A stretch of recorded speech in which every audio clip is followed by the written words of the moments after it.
bonjour à toutes et à tous. Donc aujourd'hui, mardi 29 mai, il est 11h05. L'objectif, ça va être ensemble de faire un point complet sur le contexte actuel, sur l'ensemble des marchés financiers. Alors l'ensemble, on ne va pas voir tous les actifs qui existent au monde, mais on va se concentrer sur les indices que je suis plus particulièrement et qu'on suit également sur IVT. On va faire un point, où est-ce qu'on en est d'un point de vue technique, etc. Quelle est la situation actuelle, d'accord? Ensuite, on va faire un point sur les indices qu'on suivait et qu'on va suivre encore tout au long de cette semaine avec les membres VIP IVT, que ce soit sur le CAC, que ce soit sur les indices américains, sur le FTSE, etc. Et quelques paires du Forex dont fait partie l'or. Alors, pour ceux qui ne connaissent pas forcément trop les marchés, l'or, vous allez me dire, c'est une matière première, ce n'est pas une paire du Forex. Non, l'or fait partie des paires du Forex parce que c'est l'or face au dollar. Donc, quand vous avez le dollar qui baisse, vous avez l'or qui monte d'un point de vue mécanique, et lorsque vous avez l'or qui monte, lorsque vous avez le dollar qui monte, vous avez l'or qui baisse d'un point de vue mécanique. Donc on va voir également l'or, l'euro-dollar plus particulièrement, et quels ont été mes plans trading depuis hier matin, comme vous l'avez reçu. On va en faire le suivi. J'en fais le suivi, que ça fonctionne ou que ça ne fonctionne pas. J'en fais toujours bien évidemment le suivi. L'objectif, c'est de prendre des trades. On va voir les trades qu'on a pris, que ce soit sur le CAC, également notamment sur le FTSE.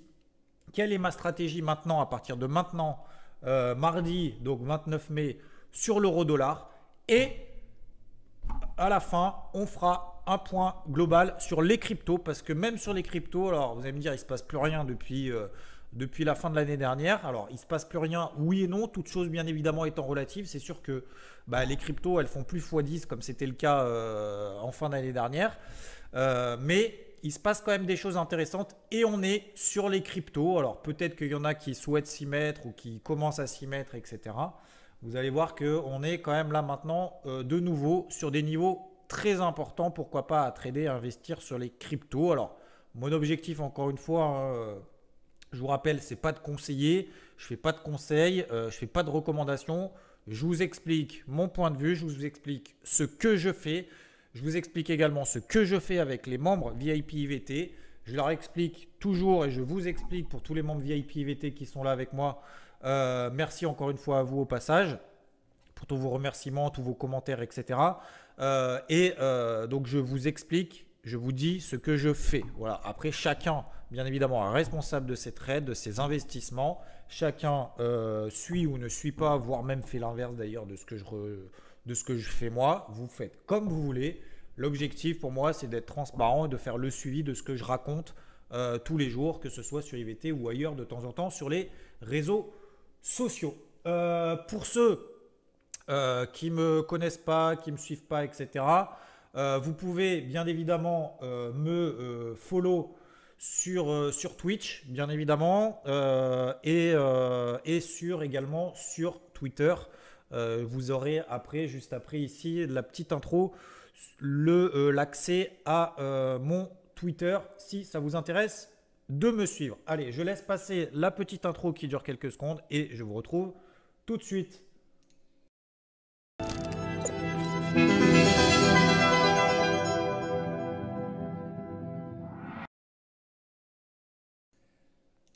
Alors, je suis ici sur le FTSE, d'accord?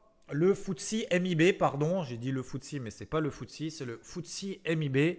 C'est l'indice tout simplement italien. Alors, pourquoi est-ce qu'on parle de l'indice italien? Eh bien, parce que c'est là-bas que ça se passe, c'est-à-dire qu'il y a une crise politique qui est en train de se mettre en place, qui est en train de gronder et qui a des conséquences bien évidemment sur l'ensemble des marchés financiers. Alors pourquoi ça a des conséquences? Tout simplement parce que le risque politique entraîne bien évidemment une panique sur certains marchés, notamment sur les taux italiens. Les taux italiens, après, ça a un impact sur les actifs risqués. Les actifs risqués, c'est quoi? C'est les actions, les indices, etc. Et vous voyez, qu'est-ce qui est en train de se passer depuis plusieurs jours? Ça, c'est l'indice italien. Qu'est-ce qui est en train de se passer depuis plusieurs jours?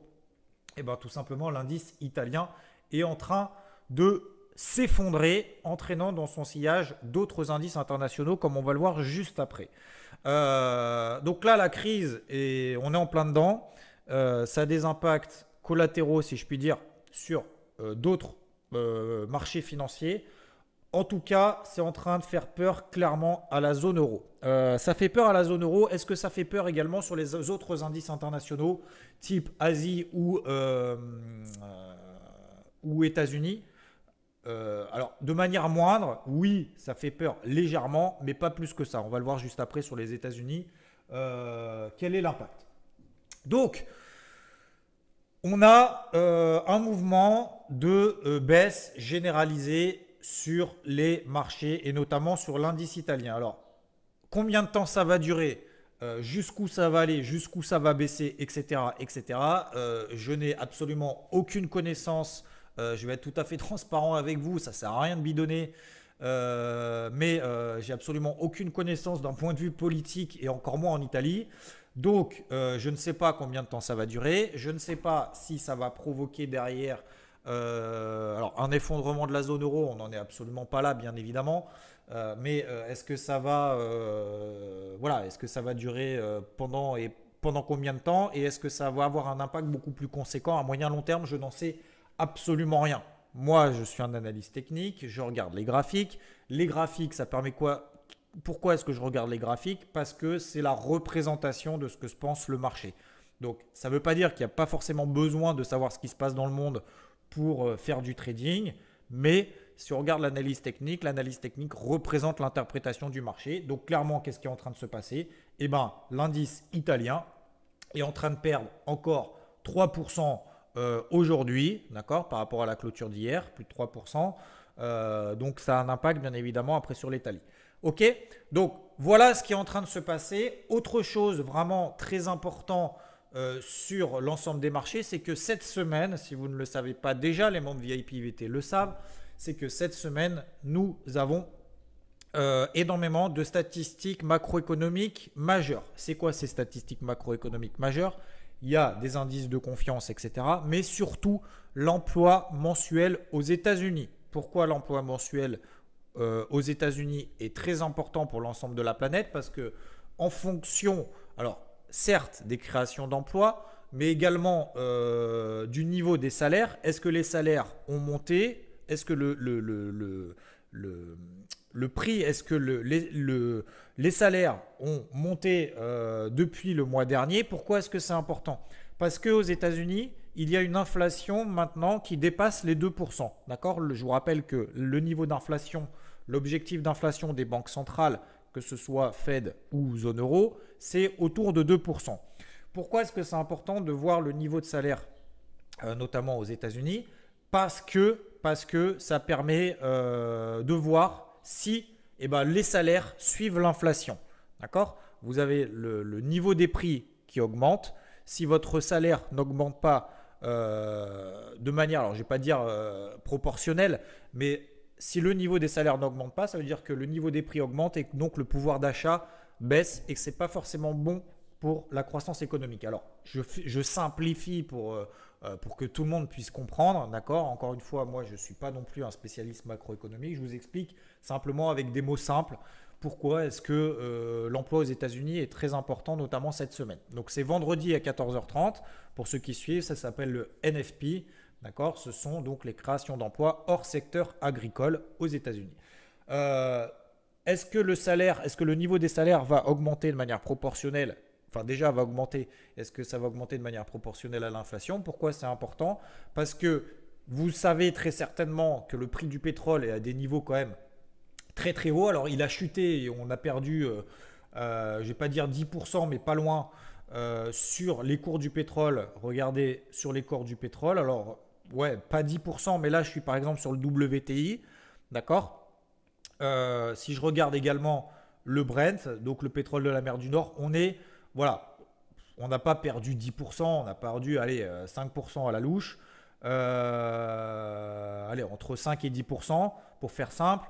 Donc vous avez vu les prix effectivement du pétrole heureusement a baissé, mais qu'est-ce que ça veut dire? Ça veut dire que notamment si vous avez un cours du pétrole qui monte, donc l'inflation globalement, l'inflation globalement qui monte et vous avez les salaires qui ne suivent pas, baisse du pouvoir d'achat, alors sans évoquer de crise économique bien évidemment, mais ça veut dire que vous devez après la population, tout le monde après a des problèmes justement pour rembourser leur crédit, etc., parce que le coût de la vie augmente, votre salaire ne suit pas et donc à un moment donné, faut couper certaines choses et généralement les premières choses que vous coupez ou que les banques vous coupent, ce sont notamment vos crédits, vos emprunts et derrière ça peut provoquer vraiment, si on pousse vraiment le raisonnement à l'extrême, des crises économiques. Donc on n'en est bien évidemment pas là, mais qu'est-ce que ça veut dire ce niveau justement? Le niveau des salaires va avoir un impact donc sur le marché d'anticipation de savoir ce que la politique monétaire de la Fed va faire. D'accord? La politique monétaire de la Fed, c'est de savoir si on monte les taux ou pas. Si on monte les taux, ça va avoir un impact sur le dollar. Le dollar va avoir un impact sur l'euro-dollar. Et l'euro-dollar va avoir un impact que ce soit sur les indices européens ou que ce soit sur les indices américains plus particulièrement. Voilà, donc pour faire simple, j'espère que je ne suis pas allé trop loin dans les explications, mais voilà en gros un petit peu le contexte cette semaine. Crise politique en Italie qui a un impact très très fort sur les indices, qui a un impact également, je ne vous l'ai pas encore montré, mais je vais vous le montrer tout de suite, sur l'euro contre le dollar. Vous voyez que l'euro est en train de s'effondrer, entre guillemets, alors s'effondrer c'est un mot peut-être un peu fort, mais en train quand même de baisser très très fortement depuis quelques semaines. Ici, depuis 1,25, on a perdu 1000 pips. On est passé de 1,25 à 1,15 sur l'euro-dollar. Et vous voyez aujourd'hui, donc là, je suis sur la bougie journalière. Ici, c'est une bougie égale une journée de trading, de cotation. Et vous voyez qu'aujourd'hui, à nouveau, l'euro-dollar est en train de s'effondrer. Pourquoi? Parce que crise politique en Italie, impact sur les indices européens et impact sur l'euro qui baisse puisque les investisseurs, le marché a peur entre guillemets, en tout cas de ce qui est en train de se passer en Italie. Voilà, donc l'euro-dollar, on va le voir juste après. Qu'est-ce que je pense de l'euro-dollar? Comment est-ce que j'étais positionné? Et maintenant, est-ce qu'il faut acheter ou pas alors qu'il est passé de 1,25 à 1,15? Je vais vous expliquer à nouveau tout ça tout à l'heure. Ok, donc voilà pour le point de la situation un petit peu, je dirais, globale. Ok. Et très rapidement, dans la mesure où on est dans une situation, là, dans un point global, on en parlera tout à l'heure de manière beaucoup plus précise concernant les cryptos. D'accord? Très rapidement, les cryptos, qu'est-ce qui est en train de se passer? Eh bien, vous regardez, alors je vais regarder le Bitcoin en dollars, par exemple. Alors, il ne se passe plus rien depuis ici le 17 décembre. Je vous rappelle que le 17 décembre 2017, d'accord, c'était le point haut historique sur le Bitcoin qui était... Alors, ça dépend bien évidemment des plateformes. Ici, je suis sur Bitstamp. En gros, 20 000 $. On est passé de 20 000 à, allez, 6 000 $. Ensuite, au début, il y a à peu près un mois, on est passé de 6 000 à 10 000. Il a quasiment fait x2. Et on est en train de revenir justement sur les plus bas du mois d'avril. Depuis les plus bas, en fait, sur les plus bas annuels, depuis les plus bas de 2018. Vous voyez ici, on a fait un plus bas un peu en dessous de 6 000 $. On a refait quasiment 6 000 $ pour remonter à 10 000. Et là, on y va à nouveau à 7 000 $. La question à laquelle il va falloir essayer de répondre et à laquelle justement, je pense que beaucoup d'entre vous, ceux qui font des cryptos, sont en train de se poser, soit parce que vous êtes déjà à l'achat et vous avez peur, soit parce que vous n'avez pas encore investi, vous dites j'hésite, je ne sais pas trop s'il faut acheter ou pas. Je vais vous donner mon avis, ma stratégie, mon plan de trading. Après, bien évidemment, vous en faites ce que vous voulez. Mais clairement, sur les cryptos, on est à nouveau dans une zone intéressante. Alors, sur les cryptos, en fin d'année dernière, il se passait énormément de choses quasiment tous les jours. Ça prenait 10, 15, tout le monde en parlait. Maintenant, plus personne n'en parle, entre guillemets, sauf si vous êtes bien évidemment un adepte des cryptos et vous suivez l'actualité un peu à droite, à gauche. Mais en tout cas, les médias, maintenant, bien évidemment, ont laissé tomber complètement tout ça. Ils en reparleront, les médias en reparleront, bien évidemment, on reparlera du Bitcoin, plus particulièrement lorsque ça remontera, et etc., etc. Je ne pense pas que sur le marché des cryptos, pour le moment, on en parlera tout à l'heure de manière plus précise, que les cryptos, de toute façon, ont les moyens pour le moment de retourner sur leur plus haut historique. Donc, je pense qu'il va falloir véritablement être patient, mais on va voir tout ça après en détail. Pour moi, qu'est-ce que je vais faire sur les cryptos. Voilà. Donc voilà pour le point de marché global. Je vous propose qu'on fasse une toute petite pause de 2 minutes. On revient, il est 11h20 à 11h22. D'accord? On fait une petite pause de 2 minutes et on passe tout de suite après dans le vif du sujet, c'est-à-dire maintenant quels sont les plans de trading, qu'est-ce qu'il faut faire sur le marché, qu'est-ce que je vais faire sur le marché et je vais vous transmettre mon carnet de bord de trading de la semaine. Comme ça vous montrera. Alors, pour certains, ceux qui me connaissent, vous l'avez déjà. Pour les autres, ça vous permettra de comprendre un petit peu comment est-ce que je travaille. Ça peut vous intéresser éventuellement après de nous rejoindre.